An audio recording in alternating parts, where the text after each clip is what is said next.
Oscillation topicல ஒரு conceptual question பார்க்கலாம் பாருங்க.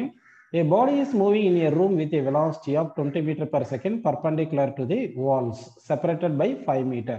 There is no friction and the collisions with the walls are elastic. The motion of the periodic is dash கேட்டிருக்காங்க. First option வந்து not periodic, second option periodic but not simple harmonic, third option periodic and simple harmonic, fourth option periodic with variable time period அப்படின்னு சொல்லியிருக்காங்க. So first நம்ம periodic motion என்னது, simple harmonic motion என்னன்னு தெரிஞ்சாதான் அதுக்கு answer சொல்ல முடியும். பீரியாடிக் மோஷன் என்ன பார்த்தீங்கன்னா, பீரியாடிக் மோஷன் அப்படின்னு என்ன பார்த்தீங்கன்னா, any motion that repeats its path after fixed interval of time தான் வந்து பீரியாடிக் மோஷன் அப்படின்னு சொல்லிடுவோம். ஸோ அப்போ வந்து சர்க்குலர் மோஷனாக இருக்கலாம், எந்த பாத்துலனா மோஷன் எப்படினாலும் இருக்கலாம், எப்படி இருந்தாலும் அது பாத்தை வந்து ஆஃப்டர் ஃபிக்ஸ்ட் இன்டர்வல் ஆஃப் டைமை வந்து ரிப்பீட் பண்ணிருச்சுன்னா அது பீரியாடிக் மோஷன் அப்படின்னு எடுத்துருவோம். அடுத்து வந்து simple harmonic motion. Simple harmonic motion அப்படின்னு என்ன பார்த்தீங்கன்னா, சிம்பிள் ஹார்மோனிக் மோஷன். இந்த சிம்பிள் ஹார்மோனிக் மோஷன் நிறைய கண்டிஷன் சாட்டிஸ்ஃபை பண்ண வேண்டியதா இருக்கு. சிம்பிள் ஹார்மோனிக் மோஷன்னா ஆசிலேட்டரி மோஷனா இருக்கணும், அடுத்து பீரியாடிக் மோஷனா இருக்கணும். அதாவது என்னென்னவா இருக்கணும், பீரியாடிக் மோஷனா இருக்கணும், ஆசிலேட்டரி மோஷனா இருக்கணும். அடுத்து வந்து இந்த force acts on a particle எப்படி இருக்கணும்னா டைரக்ட்லி ப்ரொபோர்ஷனல் டு -x⁻1 இருக்கணும். அதாவது force should vary linearly with displacement இருக்கணும். அடுத்து ஃபோர்ஸ் அண்ட் டிஸ்பிளேஸ்மெண்ட் ஆப்போசிட் டைரக்ஷன்ல இருக்கணும். அந்த மாதிரி இருந்தால் தான் அது சிம்பிள் ஹார்மோனிக் மோஷன் சொல்ல முடியும்.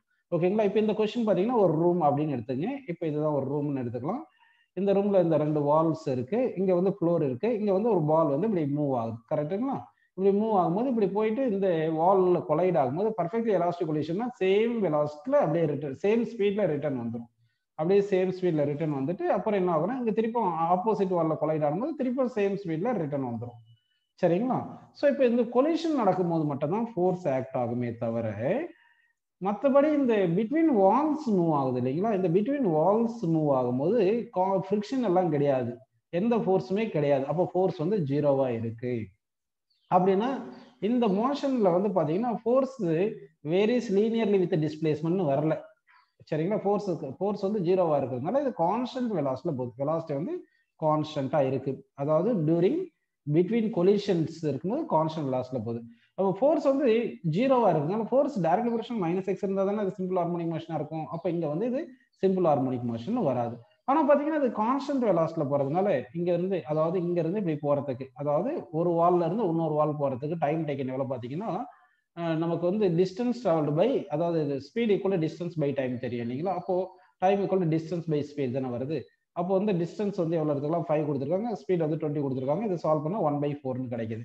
அப்போ ஒரு வால்ல இருந்து இன்னொரு வால் போறது 1/4 செகண்ட். திருப்பியும் அந்த வால்ல இருந்து பேக் டு தி அனதர் வால், அதே வால்க்கு, அதாவது பாயிண்ட் ஏல இருந்து ஸ்டார்ட் பண்ணிருக்குன்னு வச்சுங்க, பாயிண்ட் பி போயிட்டு திருப்பியும் பாயிண்ட் ஏக்கு வர்றதுக்கு எவ்வளவு டைம்னா திருப்பி ஒரு 1/4 செகண்ட் எடுத்துக்கணும். ஸோ ஏ டு பி போறதுக்கு ஒரு டைம் வந்து 1/4 செகண்ட், திருப்பியும் பி டு ஏ 1/4 செகண்ட் போட்டு பி டு ஏ திருப்பி வரது 1/4 செகண்ட். அப்போ மொத்த டைம் வந்து 1/2 செகண்ட். ஸோ இந்த 1/2 செகண்ட்ல வந்து என்ன ஆகும், இந்த கொலிஷன் வந்து ரிப்பீட் ஆகிட்டே இருக்கும். ஏன்னா வந்து ஸ்பீடு கான்ஸ்டன்டாவே இருக்கு, ஸ்பீடு வேரியபிள் கிடையாது. ஸோ இப்போ இந்த பாத் வந்து நமக்கு ஃபிக்ஸ்டு இன்டர்வல் ஆஃப் டைம்ல ரிப்பீட் ஆகிட்டே இருக்கிறதுனால இதை கண்டிப்பா நம்ம பீரியாடிக் மோஷன் சொல்லணும். அதே மாதிரி இந்த ஃபோர்ஸ் வந்து ஈக்குவல் டு ஜீரோவா இருக்கு. அப்போ ஃபோர்ஸ் டைரக்ட்லி ப்ரொபோர்ஷனல் -x⁻1 வராதனால இது சிம்பிள் ஹார்மோனிக் மோஷன் கிடையாது. ஸோ தட் இந்த மோஷன் வந்து periodic motion but not simple harmonic motion அப்படின்னு இந்த கொஸ்டினுக்கு வந்து நம்ம செகண்ட் ஆப்ஷன் கரெக்டான ஆன்சர் நம்ம எடுத்துக்கலாம்.